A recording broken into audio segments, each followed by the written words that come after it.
Ladies and gentlemen, boys and girls, introducing the 2017 Dodge Charger SRT Hellcat, okay? Me personally, I'm gonna go right into it. I love this car. I have a passion for cars. I didn't choose this car, this car chose me, okay? Now going into the actual elements of what makes the vehicle what it is, it was conceived in paperwork in 1965 and rolled off the assembly lines in 1966, okay? Now the Charger has a heritage for being synonymous with grassroots, NASCAR, which by the way, Richard Petty, who has the most NASCAR wins in a single chassis, still holds that record to this day, okay? So the Charger itself and its elements make it what it is in terms of a true four-door hot rod. It does what it does without question. Power is unmatched, and for the price and availability, comfort and convenience, it's not even fair to compare these other cars. I could throw a Mustang in the mix, but it's got 2 doors. I could throw a Camaro in the mix, it's got 2 doors. I have a 4-door hot rod right here in front of me, right? So, going into the, the Maroni label, you'll see that it has base price and MSRP, which has dealer installed, factory installed options as well as your EPA. It has 22 highway, 13 city with a combined 16 miles per gallon. But really, driving this car, you're not having miles per gallon, but smiles per gallon. Okay?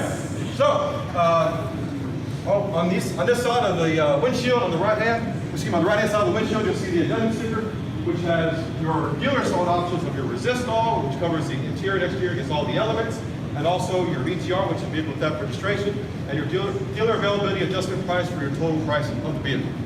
Right? So let's go right into it. First and foremost, I just want you to look at the front end of this car. Let it soak in. It looks like nothing else on the road. Does it look like a Camaro? Does it look like Mustang? Does it look like an M5 BMW? It's all the same thing. They change the chassis over and over again, whereas Charger, it's workable. It fits, it works, it does what it does. It's not just a pretty face. I'm gonna go into some of the aerodynamic elements where it's form and function. You're gonna hear me say that over and over. Now, 3 scoops on the front of the hood, you'll see that ambient air runs through both linear scoops, and the center one actually cools off the supercharger, okay? So that being said, with the downforce of the front bumper, it's all about control, because power without control is useless. So the vehicle keeps you planted, and it cools off the engine for ambient air. And not to get too technical, but if you're jogging, you want to be able to be hydrated and cool, okay? So that being said, with the motor and everything configured, I'm gonna show you the belly of the beast. Not one, but 707 reasons why I love this car. 707 horsepower and a top mount twin screw supercharger, 6.2 liter, 650 foot-pounds of torque. Nothing else on the market is like this. It's not even fair. That's a 4-door hot rod, okay? With an 8-speed automatic torque-like transmission, which actually holds on the power, and also with that power comes a certain responsibility from the manufacturer to give you that 3-year, 36,000 mile, 5-year, 60,000 mile powertrain warranty, okay? So you're covered in the aspect of true power is usable across the board. For my hot rod heads, not to get too technical, but when you're running into twin turbo systems, you have a lot of heat, intercooler piping, and a lot of parts that can break. With a top mount twin screw, it's power on demand. So when you hit the throttle, you're getting power boost instant, right? So if you're running this car with the AC on, day, night, track, drift, however you want to run it, it's going to do what it does every time. Cool? Excuse me. Your color-coded fluids on the front are easy for your weekend racer to kind of fill on your own. And in terms of your safety, I'm going to go with 3 different elements in the front. You have 5-mile-an-hour bumpers. Okay, will damage your car or the car in front of you. You've got crumple zone technology in the event of a front-end collision that absorbs a lot of the energy. A lot of police officers and firefighters, they'll tell you a lot of your injuries go from the knees down. So in that event, the drop-down motor mounts actually drop the motor and go beneath you. So it helps you and your family, keyword being family, that fits in this car comfortably. Okay? Going into the side. Just kidding, that's a breakaway mirror right there, so that comes factory at all the trim level models on this vehicle, okay? So it'll cut back, and if you're clumsy or whatnot, like myself, it'll cut the mirror and go back on either way. So that's a fail-safe in that aspect. Also, with your blind spot monitoring, it'll show the triangle showing that your blind side, that a vehicle's not gonna hit you or whatnot, and it helps you and your family with a lot of safety features that are involved with this chassis. A lot of other cars don't have that, M5 and even your ALG Mercedes, they don't have that particular element. Cool? So,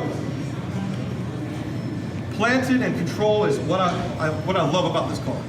20 by 9.5 inch wheels all the way around for a squared stance. Square stance meaning that it's the same diameter front and back. So you can rotate the tires front and back and save you a lot of money on these Pirellis, which by the way, they're 275/40 all the way around 20s.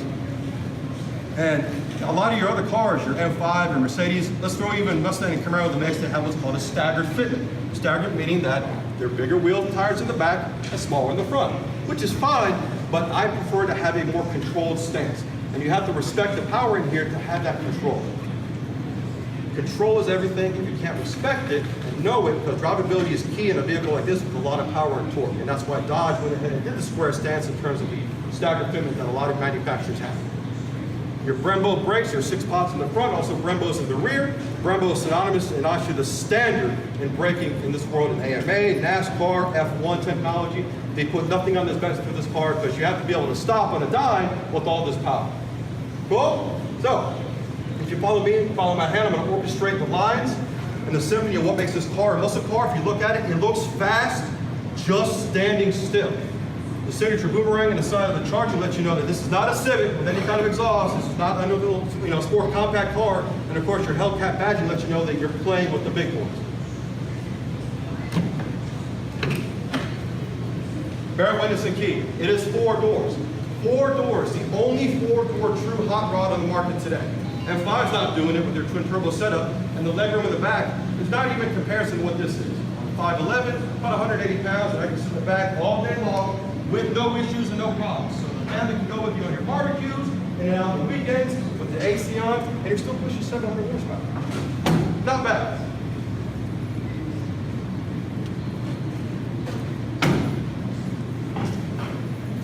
Drivability and convenience. Has anyone seen the back of a Camaro, Mustang? There's a lot of people that can't. There's no room in the back. Does anyone know the cubic inch or maybe how big the trunk is? Because I'll show you. So, off the back, see that come to the back here. You can also take all your elements and barbecue equipment back here with ease. Okay, so it's all about that. You can also bring it out.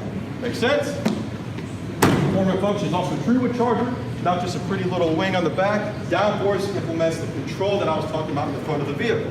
Also, your rear splitter on the bottom dissipates air coming below the vehicle in a straight line to where, again, it's planted. Power without control is useless, and that's what this vehicle does. SRT badging in the back, for your street racing technology from Dodge. Also, your blind spot sensor in the rear, and I'll show up in the backup camera, and then where you connect to show you.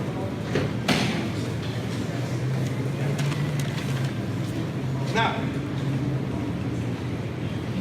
just to kind of bear witness that I'm in a virtual reality car that's real life. Everything here going from left to right, your single push button controls, out controller seat bolsters in the front and back, going all the way through your TFT screen, 8.4 Uconnect, and your SRT badge. Okay? Running through the top mount and going to the center, you have your little implement for your hot little sunglasses when you take that drag strip or you're running ETs. Going down to the center, you have your different controls for AC, volume controls, and of course, your shifter for your 8-speed torque flight transmission. Cup holders, also bolsters, and a 12-volt DC in the back is very convenient for you and your family. Dual USBs in the back as well for your children and whatnot when you want to charge their phones or any little laptops or whatever, because it's a family sedan. It does what it does. Rolling to the center, just kind of get a feel of what I'm working with. It's a cockpit-like stance to where you know what's going on with the car. Anything that happens with the vehicle, your fluids, your 10 different setting parameters, and also my favorite part is your performance pages.